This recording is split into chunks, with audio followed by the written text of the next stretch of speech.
Pablo Escobar. His name alone evokes images of wealth, violence, and power. A man who started with nothing and became one of the wealthiest criminals in history, Escobar's story is one of ambition, ruthlessness, and controversy. In this video, we'll dive into the life of Pablo Escobar, exploring his rise to power, the methods he used to dominate the drug trade, and the lasting impact he left on Colombia and the world. Pablo Emilio Escobar Gaviria was born on December 1, 1949, in the town of Rio Negro, Colombia, just outside of Medellin. Raised in a poor family, Escobar's early life was far from glamorous.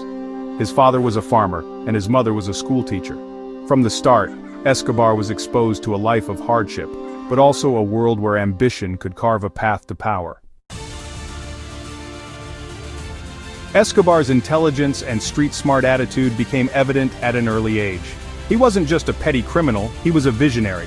By the time he was a teenager, Escobar was already involved in small-time crimes, such as stealing gravestones, counterfeit diplomas, and car theft. These early activities marked the beginning of his criminal empire.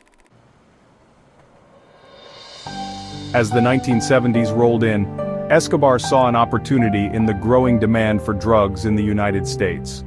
While the U.S. was becoming increasingly addicted to cocaine, Escobar realized that the drug trade was a multi-billion-dollar business waiting to be tapped.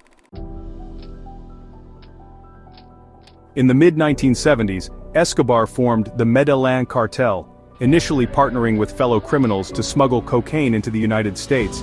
He quickly became the head of the operation. Escobar understood the market dynamics and capitalized on them, using violence, corruption, and cunning to outmaneuver his competitors and expand his empire. By the early 1980s, the Medellín Cartel had transformed into the most powerful drug trafficking organization in the world. It controlled nearly 80% of the global cocaine trade, earning billions of dollars annually.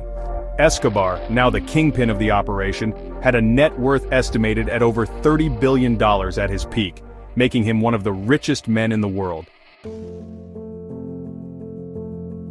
But Escobar wasn't just a businessman, he was a visionary. His wealth allowed him to build an empire that spanned not only across Colombia, but also into the political and economic structures of many countries. With his immense fortune, Escobar began to invest in luxury homes, planes, and even a private zoo filled with exotic animals. Escobar's business empire was built not only on smuggling cocaine but also on fear. To protect his empire, Escobar employed extreme measures of violence. He didn't hesitate to use murder, bombings, and intimidation to eliminate his rivals. He famously said plata o plomo, silver or lead, offering bribes to officials or threatening them with violence if they didn't comply with his wishes. Escobar's reign of terror included the assassination of police officers, judges, and journalists. His most notorious act of violence was the bombing of Avianca Flight 203 in 1989, which killed 110 innocent civilians. Escobar's terror knew no bounds, and he became known as the King of Cocaine, a title that cemented his legacy of fear and violence. Despite his violent tactics, Escobar was savvy enough to understand the power of public relations. In the 1980s, he began to build a Robin Hood image, donating millions of dollars to the poor in Colombia. He built houses, schools, and sports fields for the impoverished communities in Medellín, hoping to win the loyalty of the people. In Medellín, Escobar became a legend. To many, he wasn't just a drug lord, he was a benefactor. In fact, in the city there were reports of people seeing Escobar as a kind of savior.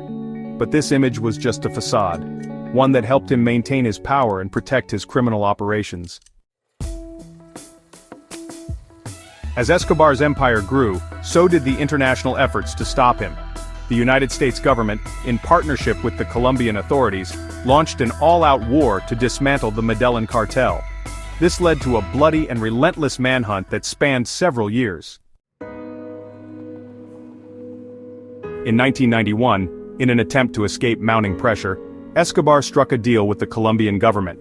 He surrendered under the condition that he would be allowed to build his own prison, La Catedral. The prison was luxurious, complete with a nightclub, a soccer field, and even a jacuzzi. However, Escobar continued to run his drug empire from inside the prison.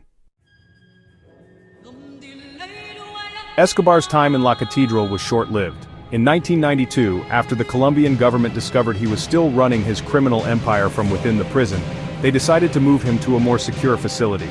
In response, Escobar escaped, setting the stage for one of the largest manhunts in history.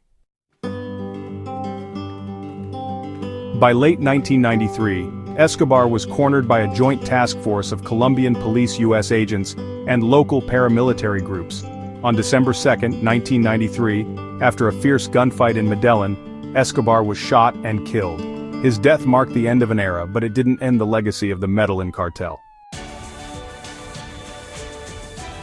Escobar's death did not erase the scars he left on Colombia. The drug trade, violence, and corruption continued to haunt the nation long after his death. His family, too, struggled to deal with the aftermath of his actions. While Escobar remains a controversial figure in Colombia, his story serves as a cautionary tale about the consequences of unchecked power, greed, and violence.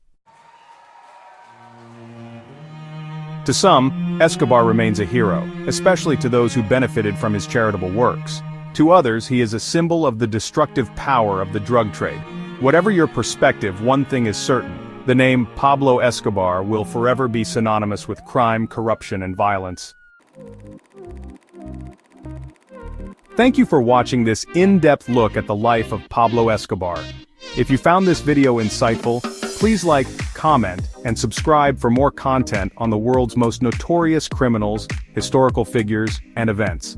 Let us know in the comments what you think of Escobar's legacy, and don't forget to share your thoughts. Until next time.